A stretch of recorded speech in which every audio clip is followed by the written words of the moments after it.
అయితే నా పేరు తుమ్మల ఫ్రాన్సిస్ రాజు మాల మహానాడు రాష్ట్ర అధ్యక్షుడు. అయితే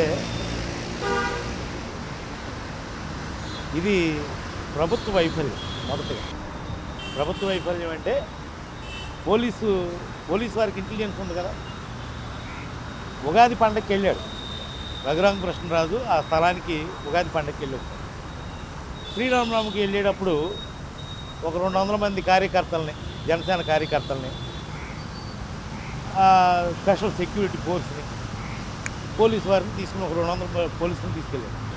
దేనికి వెళ్ళాడు అసలు? ఆ విషయం దేనికి వెళ్ళాడు ప్రభుత్వానికి తెలియదా? అక్కడ ఘర్షణ జరుగుతున్న విషయం ఇంటెలిజెన్స్కి తెలియదా? శాసనసభ్యుడిని ఎందుకు పంపించారు అక్కడికి? ఘర్షణ వాతావరణం జరుగుతుందని తెలుసు కదా ఇంటెలిజెన్స్కి. మరి అలాంటప్పుడు పంపకూడదు కదా, వెళ్ళకూడదు కదా. వెళ్ళనిచ్చారంటే ఉద్దేశపూర్వకంగానే వెళ్ళారు, గొడవ చేయాలని వెళ్ళారు అక్కడ. అంతేగాని గొడవ జరుగుతుందని ఇంటెలిజెన్స్ చెప్పరా? ఇంకొకటి, అది వెంటనే ముఖ్యమంత్రి గారు, ఉప ముఖ్యమంత్రి గారు స్పందించేసి రఘురామకృష్ణరాజు మీద దాడి అంటారు. దాడి అని ఖండిస్తారు. ఈయనేమో వచ్చేసిన తర్వాత, నేను వచ్చిన తర్వాత గొడవ అయిందంటాడు. ఒక వీడియోలోనేమో అసలు మేకులు, బలమైన ఆయుధాలు, మేకులతో దాడి చేశానంటాడు. ఇక్కడ నేను వెళ్ళాను, నేను నా మిత్రులు మేమంతా గ్రామం సందర్శించడం జరిగింది. అక్కడ బలమైన ఆయుధాలు, మేకులు ఎలా ఉన్నాయో చూద్దామని వెళ్ళాం. కానీ బలమైన ఆయుధాలు అక్కడ ఏమీ లేవు. ఎందుకు లేవు అంటే అసలు ఎఫ్ఐఆర్లో రఘురామకృష్ణరాజు పేరే లేదు. అసలు దాడి జరిగినట్టు, ఎఫ్ఐఆర్ జరిగినట్టు ఇంతవరకు పోలీసు వారికి రఘురామకృష్ణరాజు ఇంతవరకు కంప్లైంట్ ఇవ్వాల, డిప్యూటీ స్పీకర్. అలాంటిది రఘురామకృష్ణ మీద దాడి ఏంటి? ఆ బాధితులు ఎవరైతే ఉన్నారో ఆ బాధితుడు కంప్లైంట్ ఇచ్చాడు. అనిల్ కుమార్ ఇచ్చారు, కేసులు కట్టారు. 57 మంది మీద కేసు కట్టారు. ఇప్పుడు 31 మందిని ఏలూరు సబ్ జైల్లో, రాజమండ్రి సెంట్రల్ జైల్లో 10th క్లాస్ విద్యార్థులు పరీక్షలు రాయనివ్వకుండా చేశారు. అసలు ఇక్కడ రఘురామకృష్ణరాజు వీడియోలు చేసి ప్రపంచాన్ని మభ్య పెడుతున్నాడు. ప్రభుత్వం కూడా దాన్ని అంగీకరిస్తుంది. ఇక్కడ బాధితుల గొంతు ఎక్కడికి బయటికి వినపడినవ్వకుండా 1000 మంది పోలీసులు నా గ్రామంలో పెట్టి బాధితులు, ఇప్పుడు అక్కడ ఒక పాప ఎప్పటి నుంచో వాటర్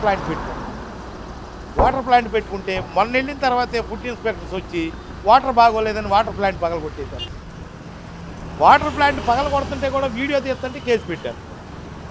హర్ష్ కుమార్ అక్కడ ఏం జరిగిందని పలకరిద్దామని వెళ్తే అతని దగ్గరికి ఆడవాళ్ళు 3 ఆటోలు వేసుకొచ్చారు. ఆటోలు వేసుకొచ్చే వాళ్ళని, వచ్చిన వాళ్ళని భీమవరం ఎంఆర్ఓ ఆఫీసులో ఆ నైట్ అంతా కూర్చోబెట్టి నైట్ 5 ఆడవాళ్ళని సెంట్రల్ జైలుకి పంపించారు. అసలు అక్కడ ఏం జరుగుతుందో ఇప్పుడు దళిత సంఘాలు మేమే కోరాము. మేము అక్కడికి వెళ్ళి ఎంఆర్ఓకి వినతిపత్రం ఇచ్చాం.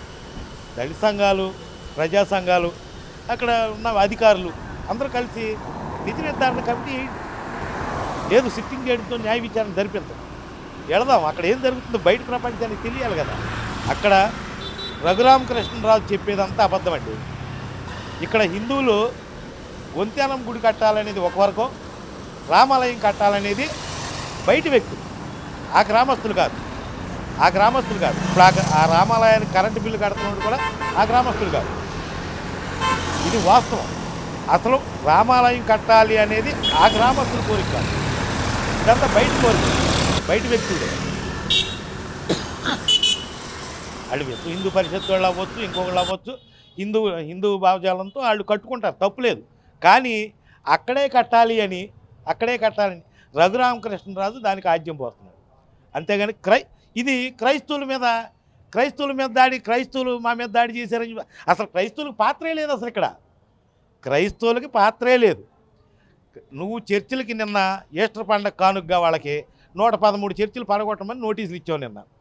నిన్న ఇచ్చావు. సుప్రీంకోర్టు జడ్జిమెంట్ ఏముంది?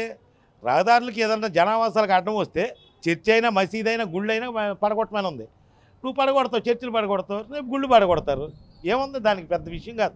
కానీ చర్చిలు పడగొట్టినందువల్ల, దీనివల్ల కాదు. నువ్వు అసలు అక్కడ గొంతెనం గుడి కట్టమని వాళ్ళు చెబుతున్నారు స్థానికులు, బయట నుంచి వ్యక్తులు రామాలయం కట్టమంటున్నారు. అది ప్రభుత్వం ఎంత నిర్వీర్యం అయిపోయిందంటే ఈరోజు విశ్వ హిందూ పరిషత్ వాళ్ళు చెలో ఆకివీడని పిలుపునిచ్చి ఈరోజు అక్కడికి వెళ్ళారు. వెళితే ఇప్పుడు కైకులూరు దగ్గర నుంచి పికెట్ పెట్టారు, పోలీసు అవుట్ పోస్ట్ పెట్టి 1000 మంది పోలీసులు దిగారు. ఇప్పుడు పారామీటర్ దిగింది. నిన్న పారామిలిటరీని గ్రామంలో తిప్పారు కరాటీ కళ్యాణ్. ఇంకా ఇప్పుడు కరాటీ కళ్యాణ్ హైదరాబాద్ నుంచి వచ్చి ఇక్కడ ఏం చేస్తుంది, గుడి కట్టాలంటది. కైకలూరులో అరెస్ట్ చేశారు. ఇక్కడ ఇంత గ్రామంలో 10th క్లాస్ విద్యార్థుల్ని, మహిళల్ని, వీళ్ళందరినీ ఎవరితో మాట్లాడుతుంటే, మీడియాతో మాట్లాడుతుంటే వీళ్ళందరినీ అరెస్ట్ చేస్తున్నారు. కానీ అసలు వాళ్ళు బయట నుంచి వచ్చారు, మీరు ఎందుకు వచ్చారు ఈ గొడవకి అని వాళ్ళు ఎవరి మీద ఇంతవరకు కేసులు లేవు. కేసు పెడుతుంటే కేసు తీసుకోవట్లేదు. కాబట్టి దీనికి దళిత ప్రజా సంఘాలుగా మేమైతే ఏంటంటే, నిన్న రోనాల్డ్ రాజు గారు వచ్చారు. ఇది న్యాయ విచారణ చేసే దగ్గర న్యాయ విచారణకి ఆయన హైకోర్టులో పిటిషన్ వేస్తున్నారు. తక్షణమే వాళ్ళందరిని విడుదల చేయాలి. First of all. 2, తెలుగుదేశం ప్రభుత్వం రఘురామకృష్ణరాజుని ఉపసభాపతిగా బర్తరఫ్ చేసేంతవరకు, రేపు ఏప్రిల్ 14 అంబేద్కర్ బొమ్మకి ఏ తెలుగుదేశం నాయకుడిని ఈ రాష్ట్రంలో నివాళులు అర్పించనివ్వమని అది చెబుతున్నాం వాళ్ళ మహనాడికి. అదే హోంమంత్రి స్పందించదు. నేను పడకలో కూడా నాకు బైబిల్ ఉంటుంది నా పక్కన అన్న హోంమంత్రి అవగానే బొట్లు పెట్టుకుని ఆమె తిరుపతి వెళ్తుంది కదా, పట్టు వస్త్రాలు సమర్పిస్తుంది. ఇక ఆమె మాట్లాడదు. అంటే దళితుల మీద జరిగితే ఏం మాట్లాడదు. తెలుగుదేశానికి ఏమన్నట్టు ఇప్పుడు ఆ హోమ్ మినిస్టరు ఇంకా నయ్యం పవన్ కళ్యాణ్ వెంటనే ఏం కూడా స్పందించాలి, రఘురామకృష్ణ మీద దాడిని ఖండిస్తున్నామని అంత దిగజారిపోయింది. కాబట్టి హోంమంత్రి ఏంటంటే, హోంమంత్రికి అసలు మాకు సంబంధం లేదు. హోంమంత్రి ముఖ్యమంత్రి, ఉప ముఖ్యమంత్రి దానికి సమాధానం చెప్పాలి. రఘురామకృష్ణరాజుని బర్తరఫ్ చేయకపోతే రేపు ఏప్రిల్ 14కి ఏ తెలుగుదేశం నాయకుడిని, చివరికి ముఖ్యమంత్రిని కూడా దండైన ఉండండి అంబేద్కర్ విగ్రహాన్ని. అది